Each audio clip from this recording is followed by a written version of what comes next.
وأشهد أن محمدا عبده ورسوله وبعد إخوتي في الدين أعزني وأعزكم الله. Sebagaimana yang telah kita ketahui bersama bahwa pagi ini akan membahas satu hadis Nabi sallallahu alaihi wasallam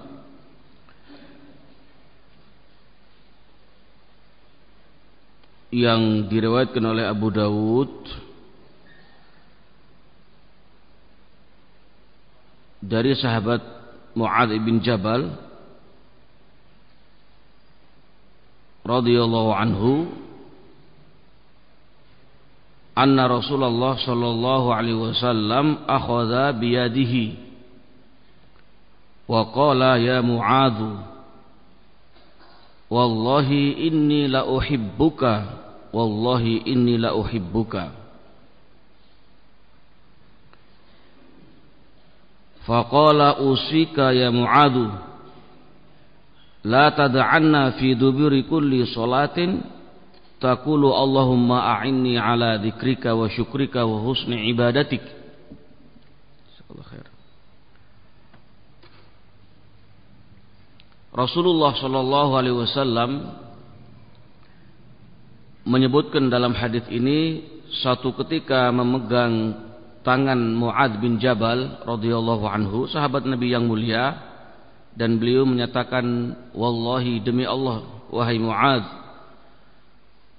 sesungguhnya aku cinta kepada engkau karena Allah, dan wallahi sesungguhnya aku cinta kepada engkau karena Allah Subhanahu wa taala, dan aku akan memberikan nasihat kepada engkau wahai Mu'adz, janganlah sekali-kali engkau tinggalkan di setiap penghujung salat sebelum salam engkau mengucapkan Allahumma a'inni ala dzikrika wa syukrika wa husni ibadatik.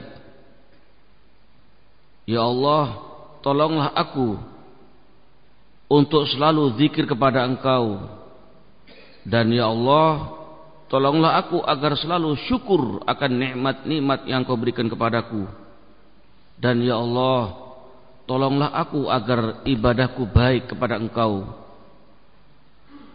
Ikhwati fid din, a'azani wa a'azzakumullah. Hadis ini Syekh Albani menyatakan sahih rahimahullah rahmatan wasi'ah. Dan hadis ini bukan hanya untuk sahabat yang mulia Mu'adz bin Jabal, yaitu nasihat Rasul, wasiat Rasul kepada beliau agar jangan sampai meninggalkan fi duburi kulli shalah, jangan sampai meninggalkan fi duburi kulli shalah. Dubur kulli shalah, Syekhul Islam Ibnu Taimiyah rahimahullah menjelaskan ada dua makna kata beliau. Makna yang pertama yaitu sebelum salam.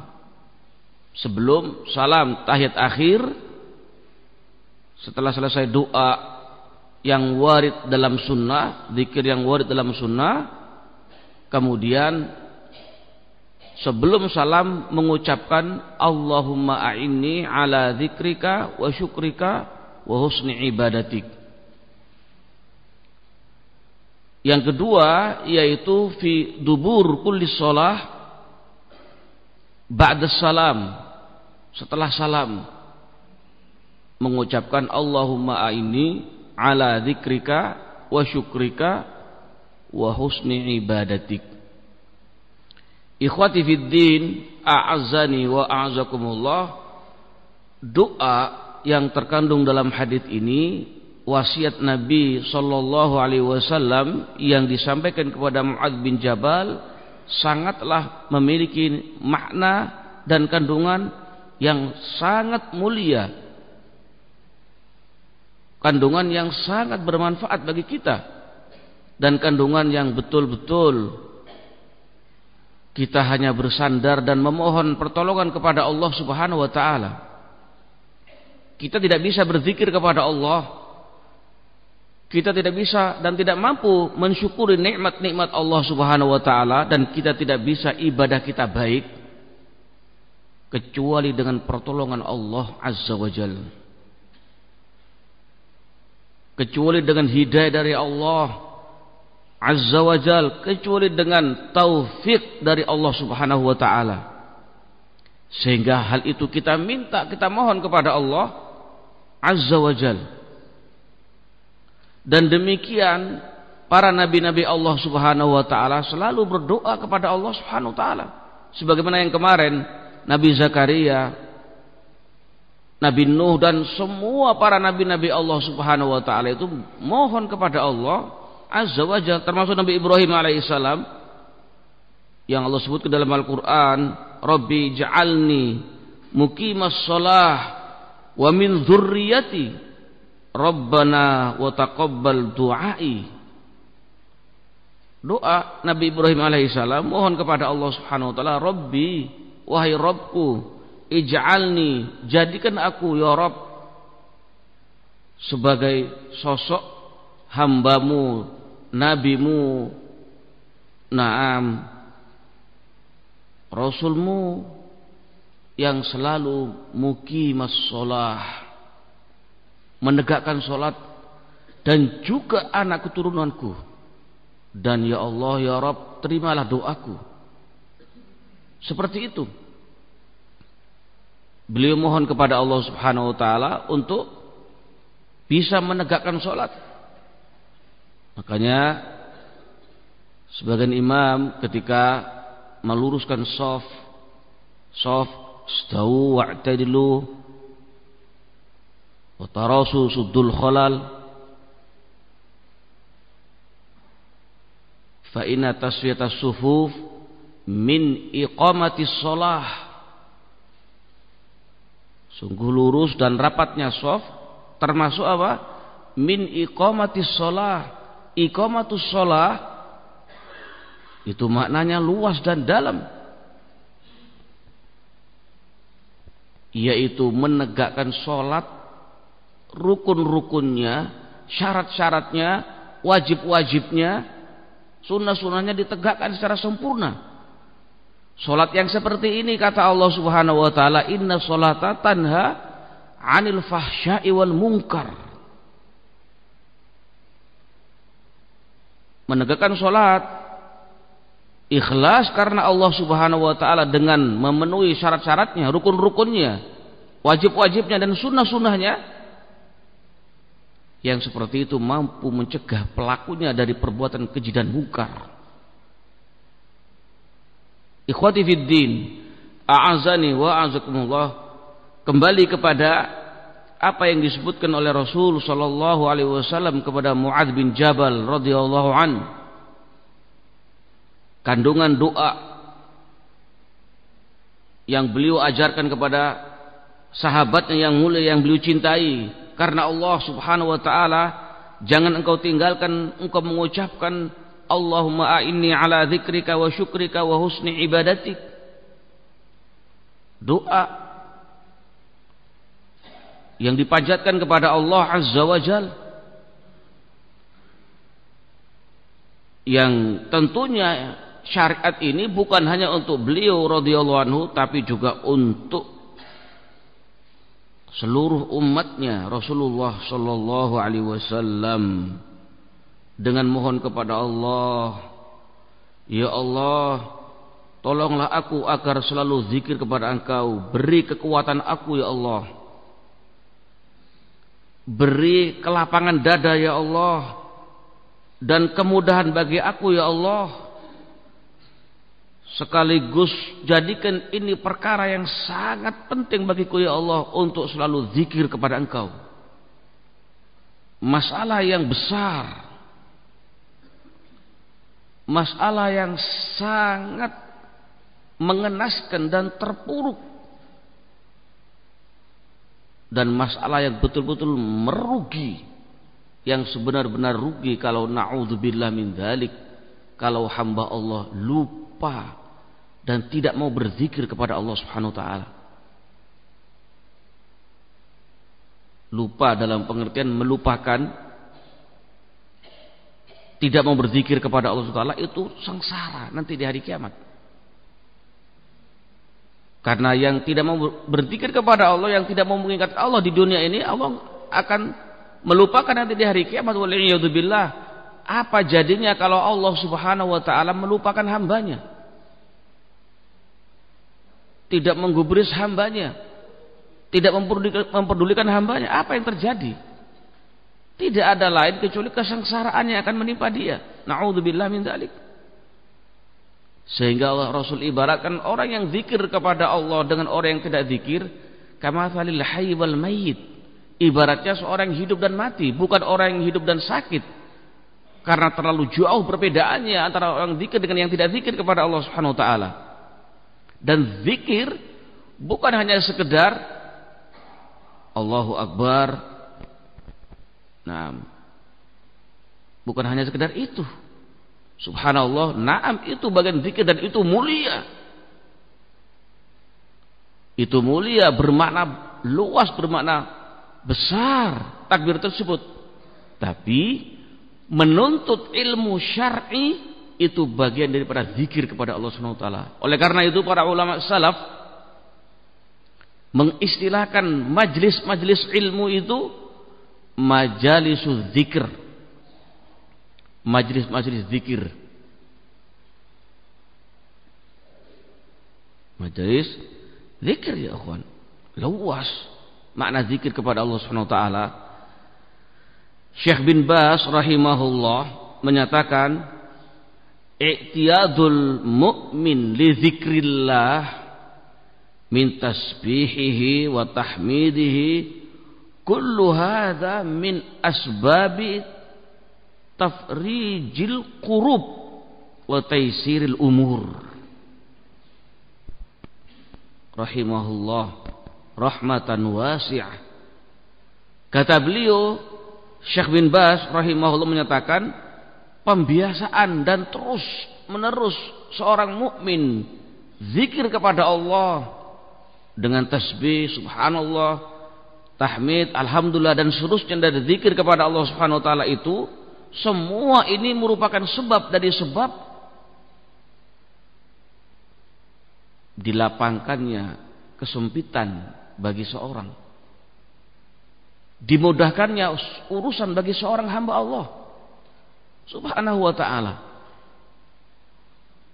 Makanya Ibnu Qayyim rahimahullah punya kitab dengan judul Al-Wabilus Shayyib min Kalamit Thayyib. Beliau sebutkan tentang faedah zikir kepada Allah kurang lebih 80 lebih. Tentang keutamaan apa? Zikir kepada Allah Subhanahu wa ta'ala. Al-Wabilus Shayyib min Kalamit Thayyib.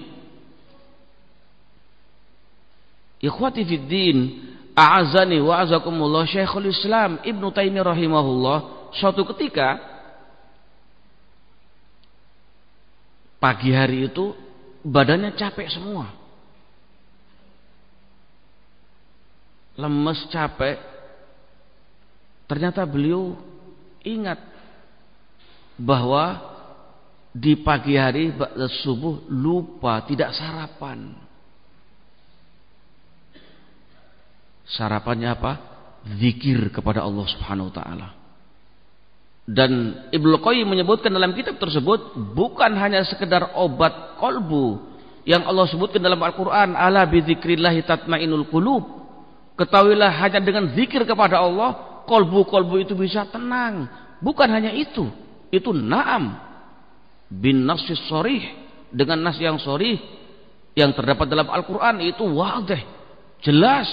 Tapi juga kata beliau untuk menjaga kesehatan badan.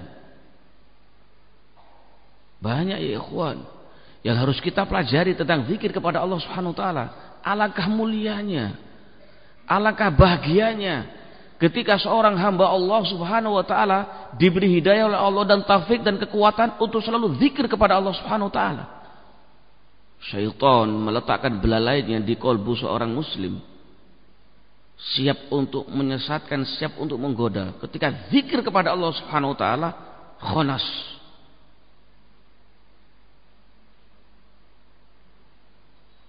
zikrullah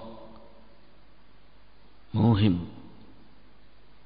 Oleh karena itu kita berupaya untuk terus melakukan zikir pagi, zikir petang. Coba antum lihat, antum baca itu faedahnya dan keutamaannya zikir pagi dan sore luar biasa. Dan suatu kenikmatan yang besar ketika seorang muslim, seorang hamba Allah selalu zikir kepada Allah Subhanahu wa taala, basah lisannya dengan zikir kepada Allah Subhanahu wa taala. Dan kita mohon kepada Allah agar selalu diberi kemampuan untuk zikir kepada Allah Subhanahu wa taala. Ikhwati fid din, a'azzani wa a'azakumullah.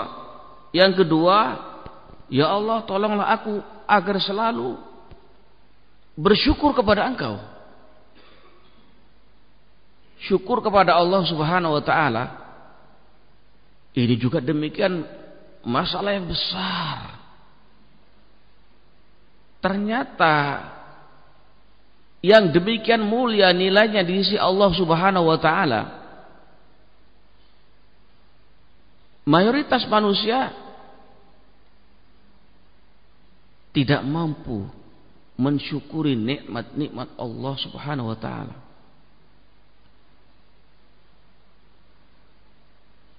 Ketika Allah Tabaraka wa taala memerintah Nabi Daud untuk beramal sebagai wujud syukur kepada Allah, kemudian Allah menyatakan wa qalilum min ibadi syakur. Kata Allah, sedikit ternyata hambaku yang mau bersyukur akan nikmat-nikmat yang aku berikan kepadanya. Dalam keadaan ketika hamba Allah bersyukur sebenar-benar syukur kepada Allah, di samping mengucapkan alhamdulillah segala nikmat yang diberikan oleh Allah kepada hambanya, kemudian hambanya mempergunakan nikmat itu di jalan taat kepada Allah, dipergunakan untuk mendekatkan diri kepada Allah, untuk ibadah kepada Allah dengan penuh ikhlas dan benar, itu Allah akan tambah kenikmatan satu di atas kenikmatan yang lainnya.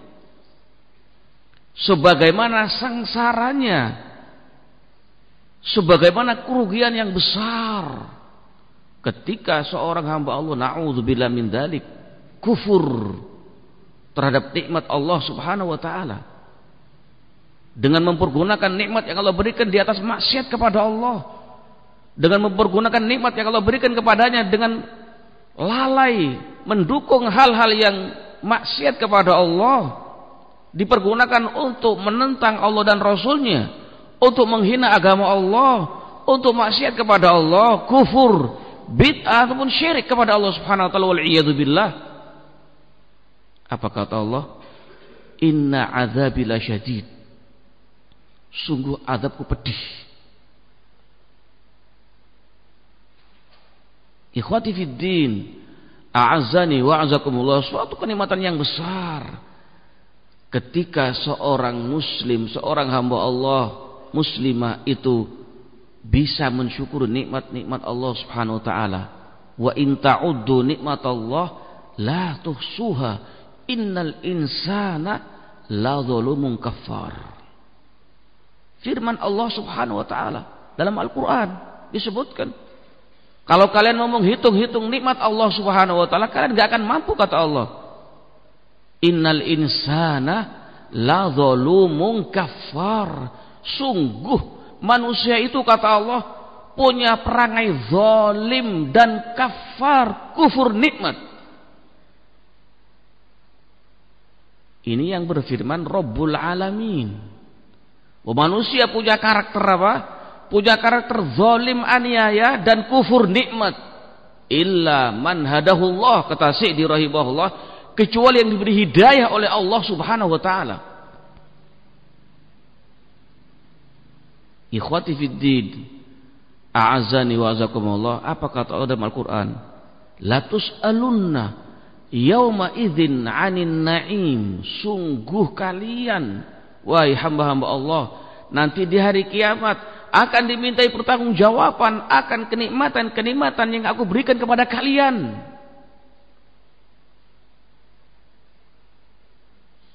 Syukur kalian apa tidak? Kalian mengucapkan alhamdulillah dengan nikmat yang Allah berikan kepada kalian, kemudian dipergunakan untuk taat kepada Allah Azza wa Jalla ataukah tidak? Atau sebaliknya, waliyadzubillah. Ini semua ada catatannya dan ada pertanggungjawabannya kelak di hadapan Allah Subhanahu wa taala. Ikhwati fid din, a'azzani wa azakumullah. Demikian pula yang ketiga, yaitu wa husni ibadatik. Dan ya Allah, tolonglah aku agar selalu ibadahku baik kepada Engkau. Baik ketika ibadah, betul-betul dia konsentrasi, khusyuk dan fokus ketika ibadah kepada Allah, dan tidak menyibukkan diri dengan hal-hal yang urusan duniawi, sekaligus benar sesuai dengan tuntunan Rasul sallallahu alaihi wasallam dan ikhlas karena Allah Subhanahu wa taala. Itu ibadah yang baik. Sesuai dengan tuntunan Rasul sallallahu alaihi wasallam, mujarrad, betul murni ibadah dia dan tidak tersibukkan ketika ibadah kepada Allah dengan hal yang menyimpangkan dari kekhusyuan dan keikhlasan kepada Allah. Terus demikian dan benar di atas bimbingan Nabi sallallahu alaihi wasallam, itu ibadah yang baik. Oleh karenanya demikian penting tentu kandungan makna doa ini yang Rasul pesankan kepada sahabat yang mulia Mu'adz ibn Jabal radhiyallahu anhu. Hendaklah kita pun juga demikian. Jangan kita tinggalkan dan renungkan makna sedalam-dalamnya. Allahumma a'inni ala zikrika wa syukrika wa husni ibadatik. Wallahu a'lam bishawab. Mungkin itu yang bisa kita sampaikan. Mudah-mudahan yang sedikit ini manfaat bagi saya pribadi dan antum sekalian yang mendengar. Itu yang bisa kita sampaikan. Jika ada kesalahan dari awal sampai akhir, wal afu minkum, subhanakallah bihamdika asyhadu an la ilaha illa ant, astaghfiruka wa atubu ilaik, walhamdulillahirabbil alamin.